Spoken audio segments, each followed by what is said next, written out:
Oh, yes, it's Mail-In Friday. And the definition of Mail-In Friday would be Jim Tatti and Dave Feschuk from the Toronto Star. Here we are, sinking the franchise best we can. In a power dive. That's right. Yeah, so the end of an interesting week, and I guess, well, there's a bunch of stuff. The Joey Votto story has another layer to it. He spoke on Dan Patrick earlier today. We'll get into that. The Argos with that 2019 win last night on the Rouge, that just leaves you with a lunch bag letdown story. It's just, you're watching it and you go, that's it? This was a pretty good football game. I kind of disagree, Tat, man. I like the quirky Canadianness of it. I like the fact that there's a rule in the Canadian Football League that does not exist in the National Football League that probably maybe shouldn't even exist because it is kind of a chintzy way to win in some ways.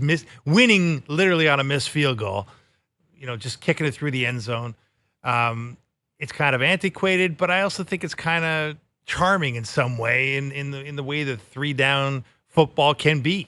Very charming in Toronto, not so charming in Regina. Well, yeah, it's charming when you win. Yeah. But to be fair, when you go back to the roots of the game, the idea of that rule was very simple.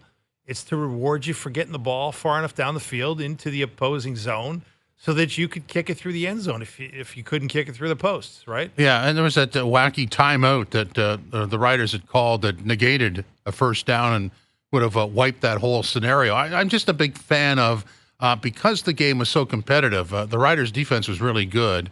Chad Kelly emerged throughout the course of the game. I was a big fan of, I like the CFL overtime. Mm-hmm. I wanted it to go there. Yeah, fair enough. I mean, you could argue that the Rouge maybe shouldn't exist on a winning play. Yeah, a game-winning play. A game-deciding play. You can't win a game on a Rouge. Wouldn't be a terrible tweak to the rule. And I agree. It was a really good football game. You don't see, how often do you see, a defense like the Riders stuff an opponent, 3 times at third and goal? Yeah, 3 straight plays. Pretty amazing. You have to give him credit for that. But you know what? I'm not going to overthink it. My first instinct when I saw it was, yeah, that's Canadian football. I'd actually forgotten as I'm watching. Oh, yeah, you can do that. Okay, sorry. Coming on the broadcast at 4:20, Craig J. Button will stop by. I'm going to talk about some hockey trades, the one from yesterday with the 2 14th overall picks from different years going. Somebody didn't want to go to Winnipeg, and he got traded to Pittsburgh for whatever reason. Keegan Matheson will stop by. The Jays have a weekend at home to the Angels.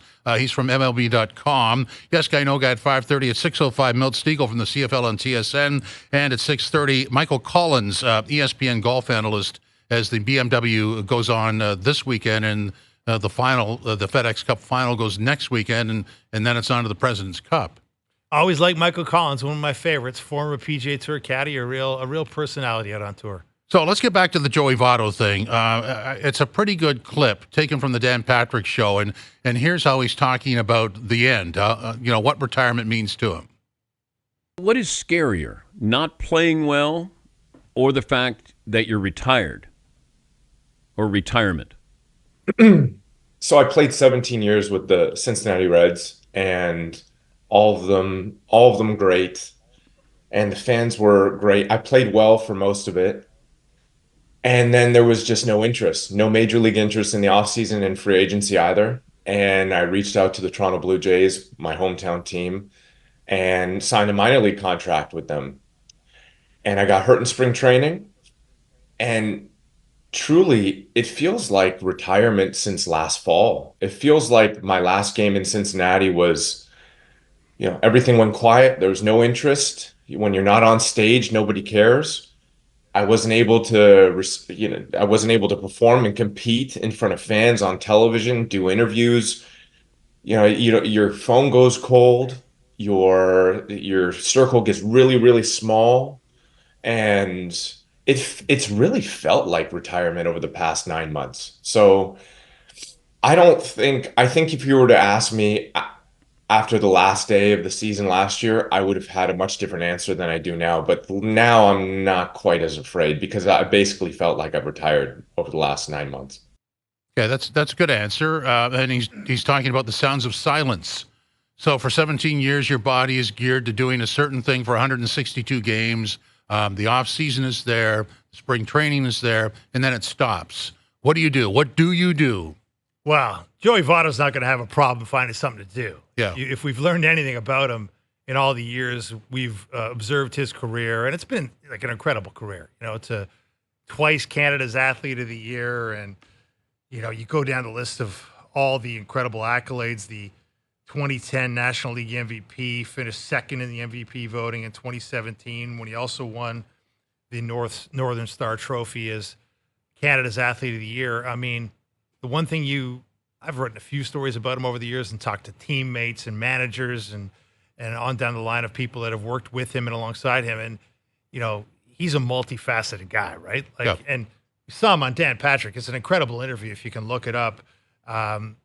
He could easily do media. He would immediately launch himself into the probably top 1% to 5% of articulate, intelligent talkers about baseball, let alone sports at large, in the game right now. So whoever has the job as, lead color analyst at this network or that network, hang on. If your contract's not renewed, Joey Votto's going to insert himself if he so chooses into that game, and your job may be threatened because he's that good. He is. And so you think about people, I always think of John Madden when it comes to that type of an individual who talks about the sport, but talks about it in a manner that's not talking down. He's engaging people actually on little nuances that most people would find boring, but he makes it into a story and he humanizes it. I think Joey Votto could do that. Oh, without a doubt. He does it on so many different levels, right? He can do the really emotional stuff. Like this interview with Patrik, he's talking about, his history with his dad, who of course passed away, I think 15 or 16 years ago, just as Joey was starting out his career, and talking about how close he was to his dad, and they used to play catch, and their favorite player during that time when he was a young guy growing up was Devon White of the Toronto Blue Jays. And of course, his favorite team was the Blue Jays. And it was an amazing connection that in his final game, still chasing the dream with the Buffalo Bisons in the minor leagues, who was sitting next to him in the dugout, he found himself at a certain moment, was Devon White, who was a part of the Blue Jays developmental staff and happened to be in Buffalo and happened to be sitting next to Joey Votto as he made his decision to retire. Kind of a interesting full circle moment. So he can do that kind of emotional stuff, and he can do funny stuff. Like he's a legitimately funny guy. And he can also just do the hardcore, let's talk about hitting, the science of hitting. And he's done it, in my experience, talking to him about hitting, listening to him talk about hitting. I don't know anybody that's explained it better to me as just a guy, let's call it, a less than average intelligence layman. He can make it sound simple to me, and certainly sound beyond simple. He can make it sound really interesting. Yeah. And that's hard to do. Well, it is. I think that a lot of times, because you're so close to a subject, you forget that you're actually talking to people that don't know what you're talking about. Yeah. So he could bring it down so that to a level that everybody would understand. I really, when I think of him, and these guys did not have the playing credentials that he has, but you think of a Joe Garagiola years ago and Bob Uecker, they're able to sort of humorize everything. Joey has that. But he also has the currency of a Hall of Fame career, and he also has the currency of it just ended a year ago in the big league. So he can bring me to the diamond. I always say, people ask me when I'm working with somebody, is it good to work with that person? It depends on the sport. I will say, this guy can bring me to the court. This guy can bring me to the ice. That's what I need. Yeah, I need to know that. 100%. And to your point about the humor angle, I saw the great comedian Jerry D, who's rubbed the occasional elbow with sports writers over the years, because he used to work over at one of the sports networks doing little reports that were deadpan funny. Jerry D shared an anecdote today, or I guess since Joey retired, about how Votto reached out to Jerry D in one offseason, asking him if he could recommend somebody to help him pursue something he wanted to do in the offseason, which was take an improv class. Oh. So that, and the reasoning behind it, according to Jerry D, was Joey wanted to improve his skills as somebody being interviewed. He wanted to get, do a better job of being interviewed by the media. And he figured if he took improv, maybe he'd get a little better at it. And, you look at that Dan Patrick interview, it's I don't know if he needed it, because he's a natural, clearly. You You don't become an engaging, articulate interview guest, just by accident. You don't get it just by going to a class. But, it kind of shows the way he approaches things in life. Like if he wants to get better at something, he's going to sort of dissect it, identify a way he might be able to improve in it, and then go do it. I totally admire that. I mean, you and I ask questions. I don't like being asked questions, I have to admit. And once in a while I'll appear somewhere, and I don't very often because I don't like to talk about it. I just like to do it. Mm-hmm. When you talk about it, I find it distracts you from actually doing it. So I don't know how, and obviously we depend on the soundbite. I don't know how these guys do it game after game with the questions. I couldn't handle that. Well, it's kind of amazing how there aren't many guys for all the athletes you interview over the years, Jim. So many of the greats of the game, they're great and they know how to do it. To your point, they go out and do it, and they do it better than almost anybody. But they don't really explain it. They can't really explain it. They're not really gifted at explaining it. And maybe there is no explanation. It's just like, this is just what I do. Yeah. And then there's that real splinter group of guys that can kind of reverse engineer or break down how they do it. And Votto's in that really, really elite group of people. And maybe baseball's more sort of inclined to that because it is, such a science and such a storied art in a lot of ways, and there's so much lore of the game that goes with hitting a baseball. And Joey certainly knows all of it and more and has added to it. But yeah, there aren't many guys who were elite players and now in the second part of their career become elite talkers, maybe quarterbacks, goaltenders. Yeah, quarterbacks, yeah.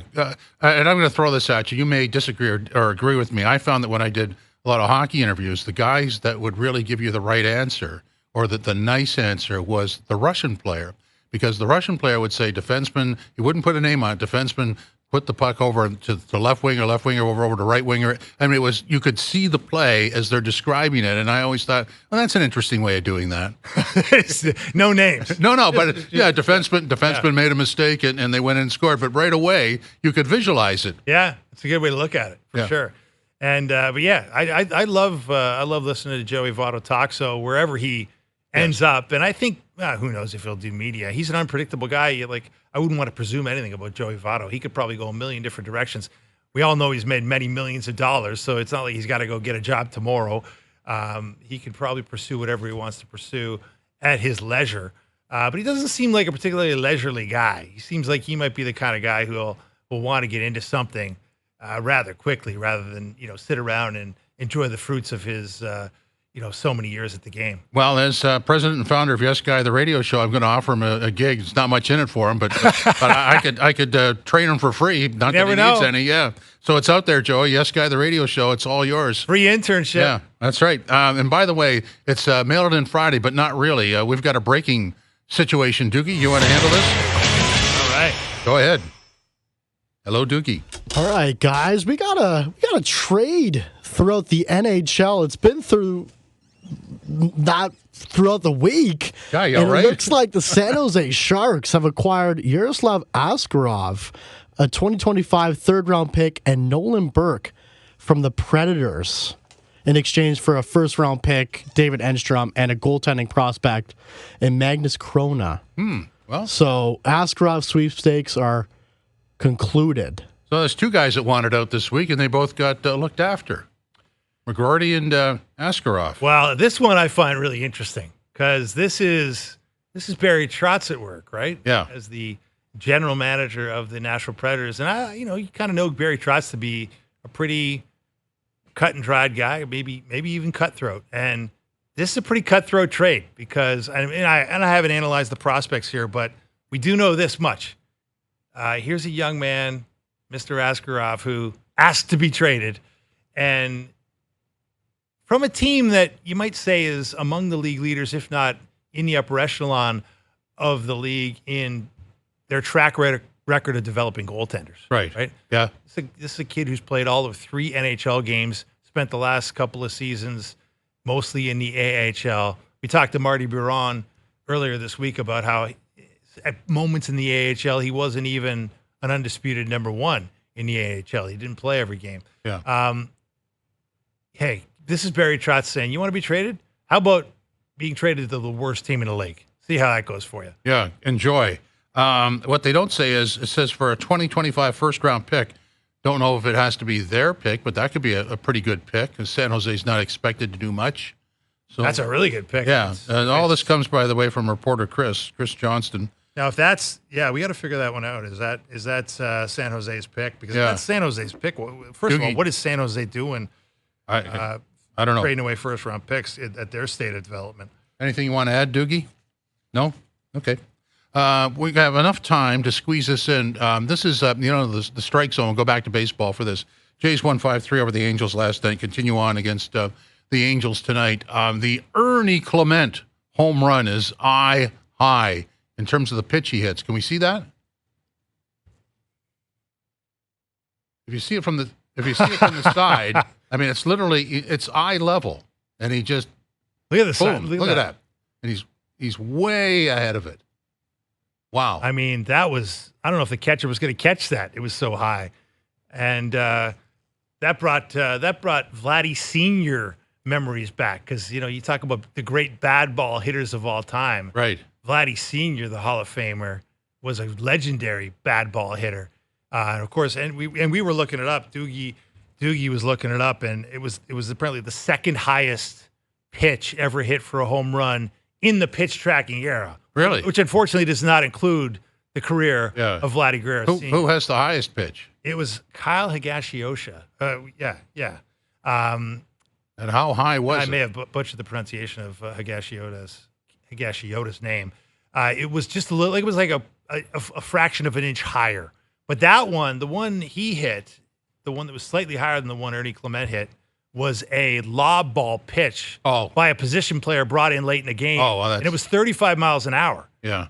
Well, this one was 97. 35 on the way in and 100 on the way out. This was high heat. Yeah. And then very high even higher heat on the way out. Yeah. Coming up next, we'll have Craig Button stopping by. Now we got another trade to talk about. So we'll do that as Overdrive continues on TSN 4, TSN 1050, the iHeartRadio app, and streaming online. Welcome back to Overdrive. Jim Tatti, Dave Feschuk from the Toronto Star with you. Overdrive is brought to you by FanDuel, bringing you everything from the opening line to the final score. So we've done some research here, and the first round pick that would go to Nashville from San Jose is either Vegas's or San Jose's, whatever is the later of the two. You could guess now which one it would be, but you never know. Yeah, considering the San Jose Sharks don't exactly look poised to leap, propel themselves from the depths of the NHL basement anytime soon. I could be wrong on that. Weird things happen. Well, we'll see. They don't look like a very good team. Let's bring in our resident scout and general manager, Craig J. Button. Mr. Button, how are you today, sir? I am great, Jim. It's always great to hear your voice, and always lovely to be able to chat with Dave as well. Well, thank you. And so I guess, Askarov wanted out, he's out. McGroarty wanted out, he's out. I mean, this is the new trend, right? I want to move, and we're moving you. Well, and I think that teams recognize that, your players express their desires. In the case of Rutger McGroarty, for whatever his reasons were, he felt that moving elsewhere would have been better for him. Kevin Cheveldayoff was incredibly patient. He got a really good player back in Braden Yeager.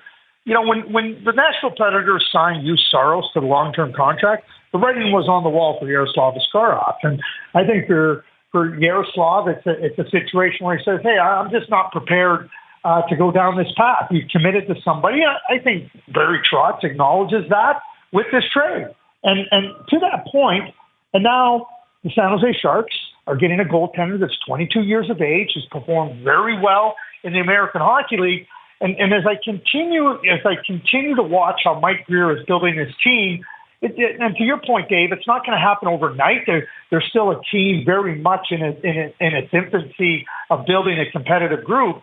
But you need good goaltenders, you need good centermen, you need good defensemen, and I really feel that Mike Grier is really moving forward in a real positive manner with his team. And a lot of people might not know who David Edstrom is. David Edstrom's a really good, I think he's going to be a really good third-line center in the National Hockey League. He was a first-round pick late to Vegas, and he became part of the Thomas Hertl trade. But this is a really good player that I think fits in nicely for the Nashville Predators. So if you look at it from this sense, it seems to me that everybody got what they wanted and needed from player to team and everywhere in between.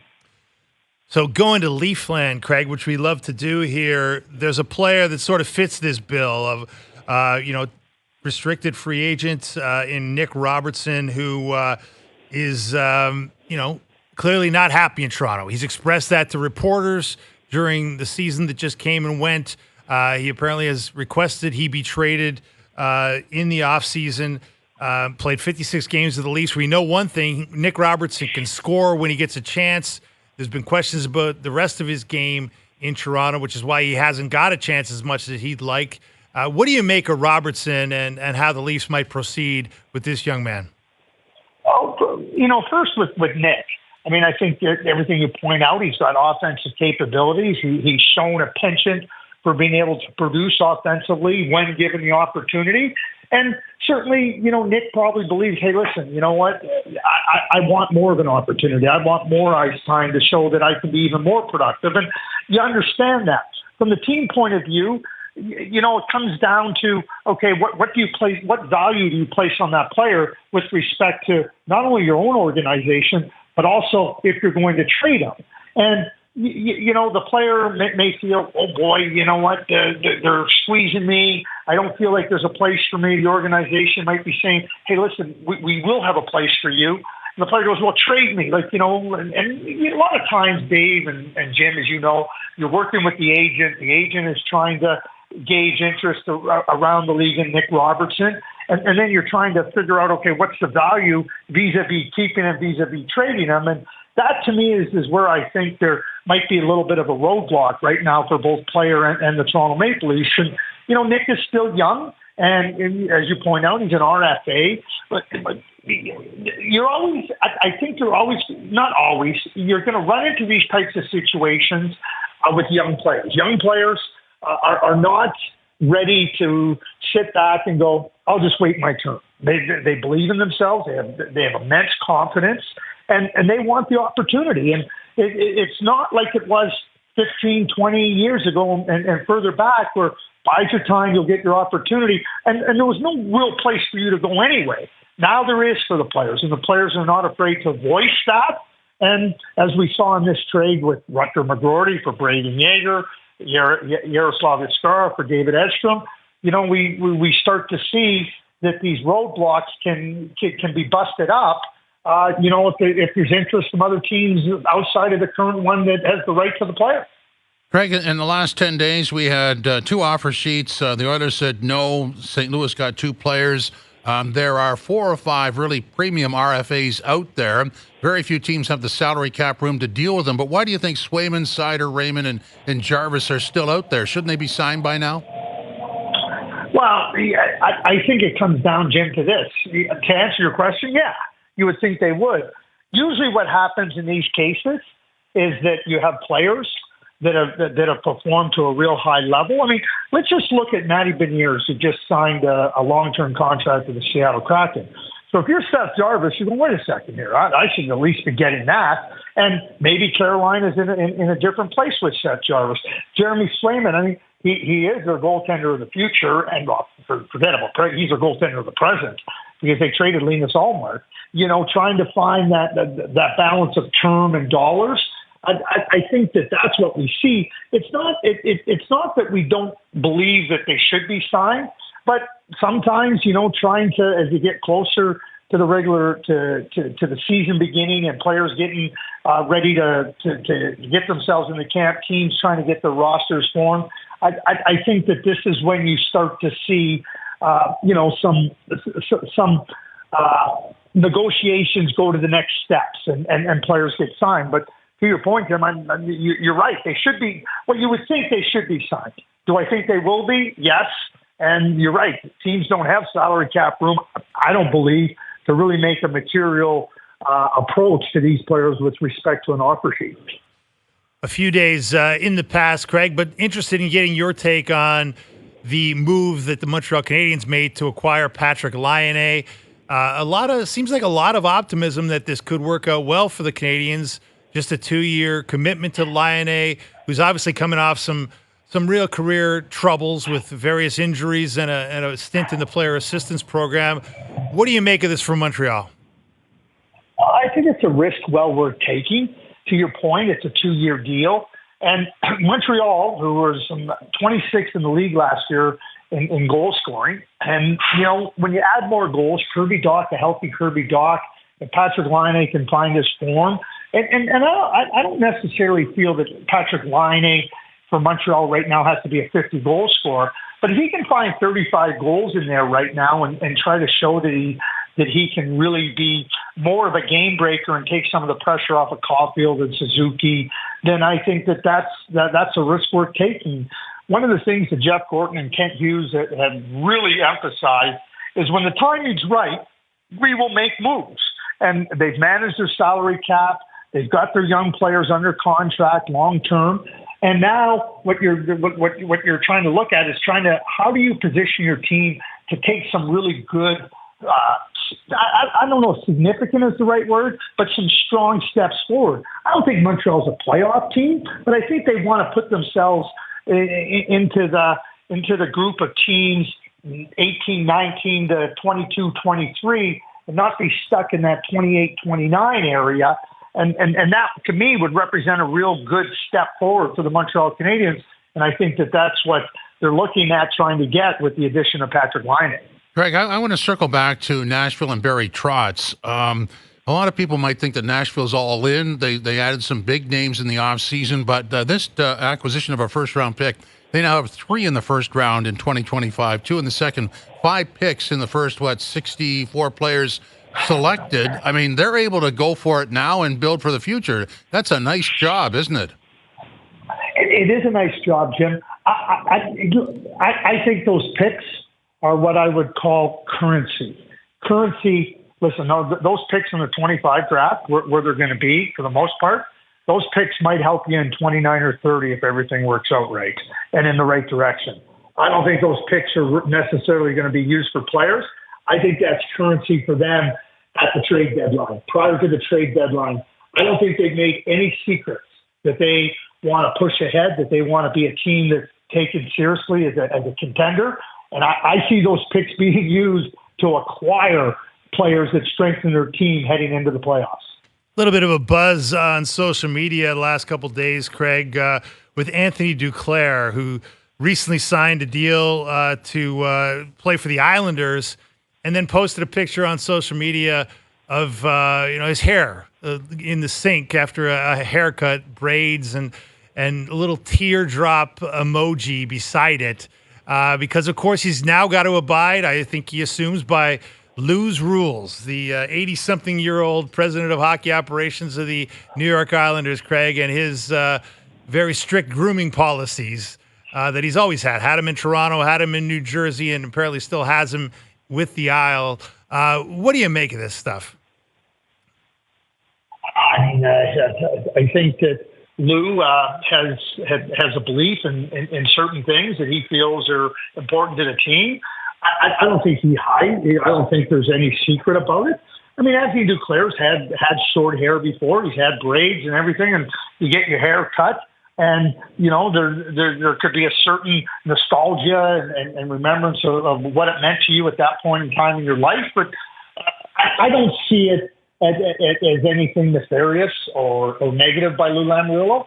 Val Palmieri, like when he came over, that was the same exact scenario that had to happen. A funny story that I heard many years ago. The New Jersey Devils, Jacques Lemaire was coaching, and they had Esa Tikkanen. And there was no drinking on the charter.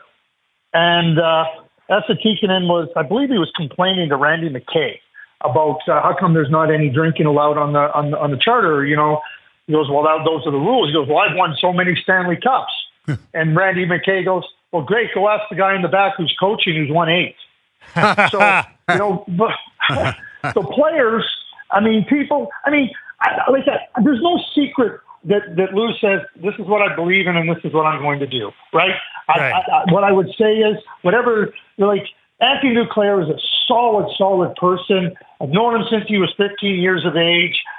When he signed his deal in New York, it's not like Lou Lamoriello sprang something on him.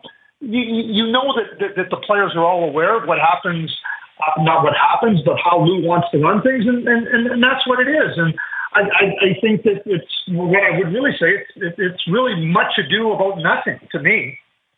What's your take on the Leafs? They've got a new captain, pretty well an entirely new coaching staff, bolstered the blue line. Are you more optimistic than you would have been a year ago?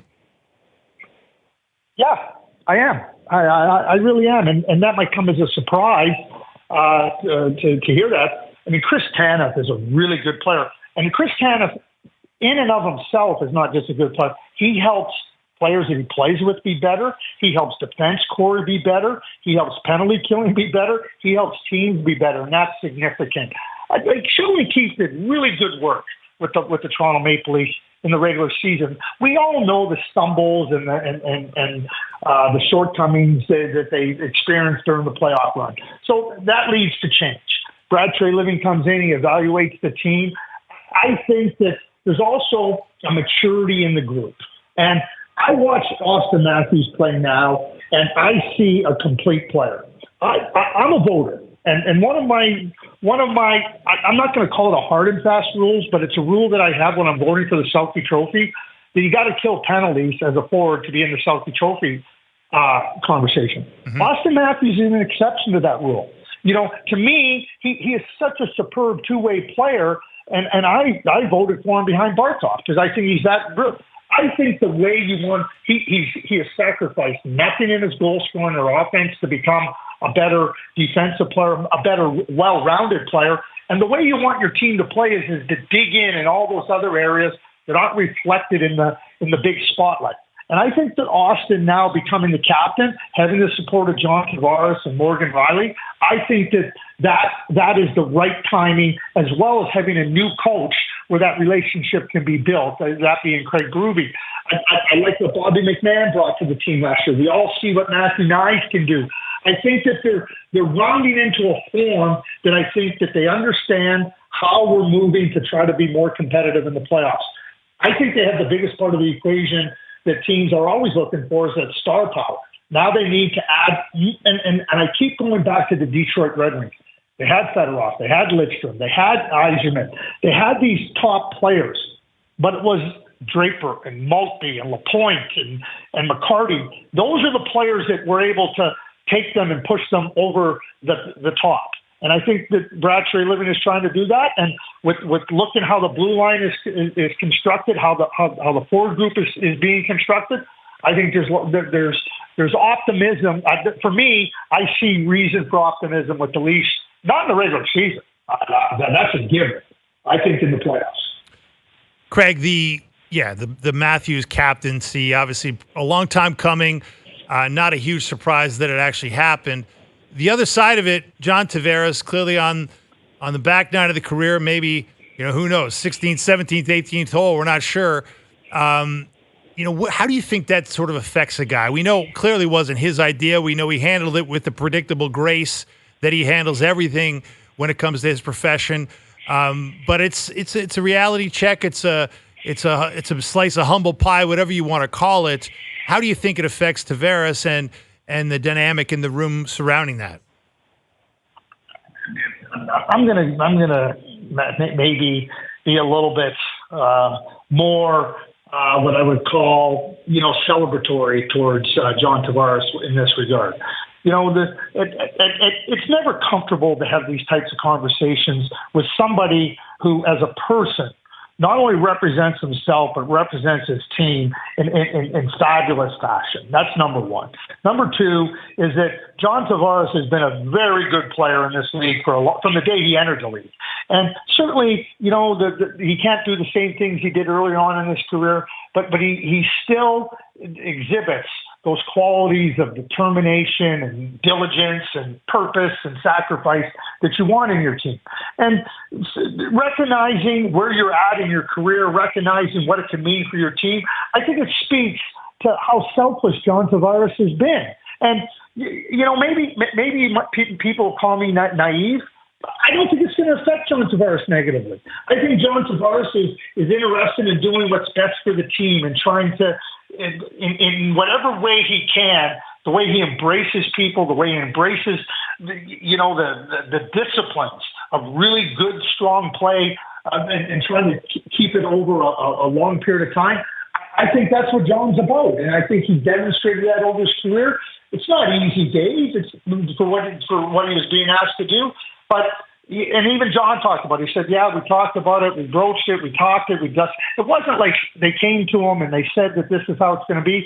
He was able to think about it. He was able to look at it, and he was able the pros, the cons, and what does it mean for me?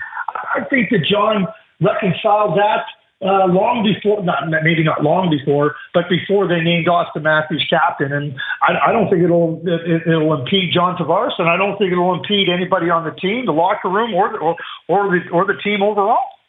Craig J. Button, thanks for your time. I feel energized now. You always pump the show up. Well, I mean, you guys bring a lot of energy yourself, so I don't want to suck energy from a room. I want to try to add. There you go. That's why you're at the top of the heap. Thanks, Craig.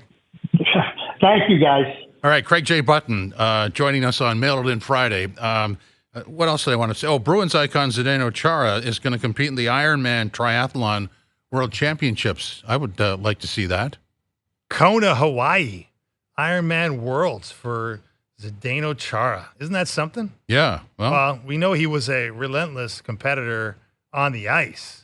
Apparently, he's done 8 marathons already, 1 half Ironman, and he's also done a full Ironman. So now he's heading to the World Championships. Just based on his size, I mean, his stride would have to be 3 steps for anybody else. Yeah, it's a large man. Yeah, covers a lot of... Very large man. But, we always knew he always used to ride his bike around Boston. You'd see him coming into Boston Bruins practice on his bike a lot. So he's clearly got the biking bug. Apparently, he must be a heck of a swimmer too, because that's a what is it, like a 1.5 mile swim? It's grueling. Crazy. They don't call it Ironman for nothing. No, they don't. Coming up next, we're going to chew over what we talked with Craig J. Button, top of the hour. Keegan Matheson talking baseball on a Mail In Friday. This is Overdrive on TSN 4, TSN 1050, the iHeartRadio app, and streaming online.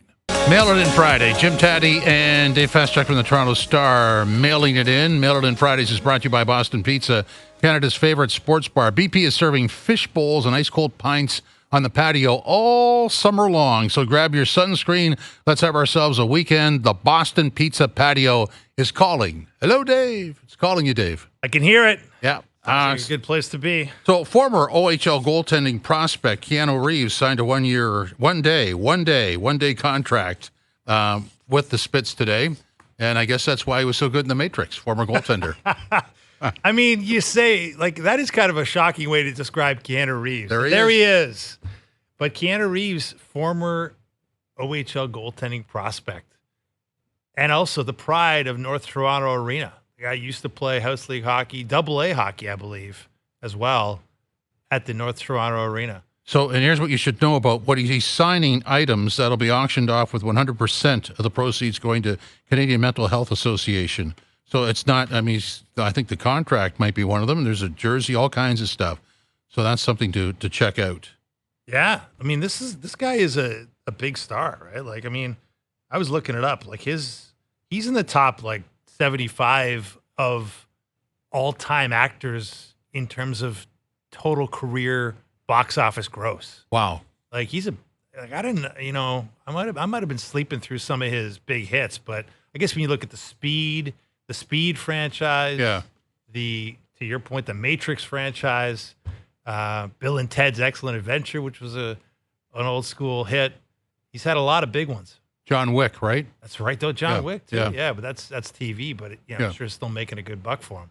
Yeah. So the other hockey thing that's happened today is the AHL, the American Hockey League, has mandated cut-resistant neck protection for all players and on-ice officials starting this fall. I just, and I applaud that. I'd like to see it in the NHL. I guess they still have to sort of work out the technology so it's a little more comfortable. Yeah, that's the complaint you get, right, from guys at every level of hockey. I remember coaching young kids, 6 and 7-year-olds. You'd have kids that didn't want to put their neck guard on. Why? Well, it's too hot. I don't like it, And then I was going around NHL rooms around the time last fall when you had that horrible tragedy over in England, Jim, Yeah. where Adam Johnson died of that freak skate to the neck in British hockey. And the overwhelming sentiment among NHL players is they don't want them. Like, we saw a few guys wear them this year. We saw Tyler Bertuzzi wear one, but they don't want them because they're not comfortable. And they've been playing without them, and nobody's really interested in having one. So I think it's going to be an uphill battle with the Players Association when it comes to trying to implement neck guards at the NHL level. Yeah. But I'm with you. Like, I'm on the side of caution with this thing. Like, it's horrific what can happen. You and I are old enough to remember Clint Malarchuk and Yeah. the near death experience he had. Getting cut in the neck back in 1989. So, yeah, it hasn't happened too often, but when it does, it is just horrific. This is tweaking something. There's a guy in Hamilton. It's Nico Apparel that does this stuff. It's Canadian made. Yeah. Cut resistant. Well, there's a ton of stuff. Yeah, there's a ton of different choices out there. I mean, I've seen a bunch of different designs. There's some that are more bulky than others. There's some that are more like a turtleneck. You can almost doesn't even necessarily look like protective gear. It looks more like a turtleneck. It's a little thinner.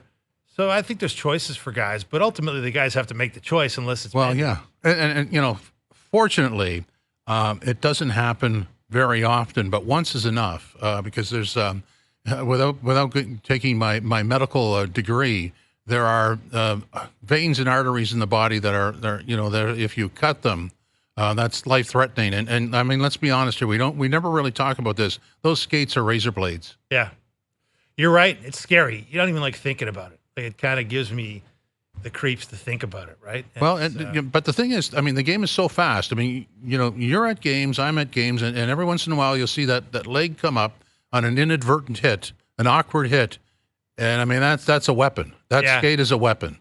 Yeah, it's so true. It's so true. And I mean, you see it like. It's part of the sport.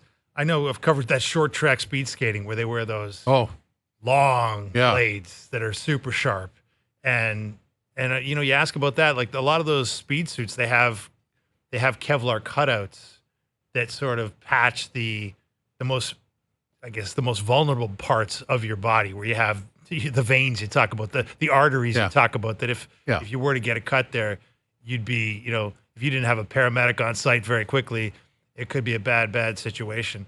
But yeah, even those athletes have talked about how they don't, they're very much about speed. They're about comfort. They're about optimizing performance less than safety.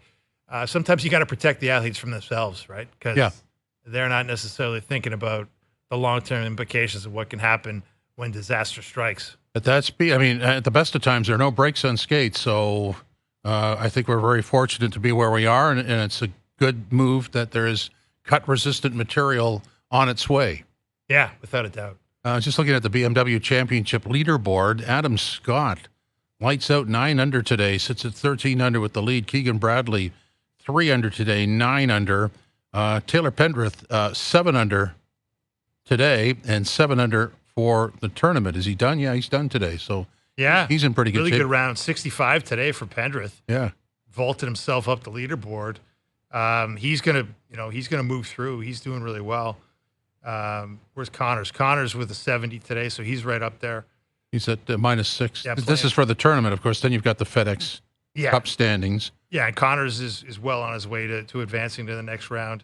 So yeah, it's good that these guys are playing well, because if they have good results here, they can move up those President's Cup standings and make the decision for Mike Weir a little easier. Yeah, I know this is like gut-wrenching for Mike Weir because he's got the 6 automatic picks that he doesn't have to worry about. The guys at the top of the six guys at the top of the international standings will get on the team, and then he's got to pick the other 6 guys, and there's going to be pressure on him to pick a certain number of Canadians, and there's also going to be pressure on him not to pick too many Canadians, even though tournaments in Canada, it only makes sense to have a lot of Canadians on the team if you can swing it. But I know Mike Weir would very much appreciate it if one of the Canadian guys, if not more, could vault into that top 6. I'm not sure exactly if that's possible I know, obviously, if Connor's rallied to win this thing or Pendrith rallied to win this thing, maybe that would change the equation.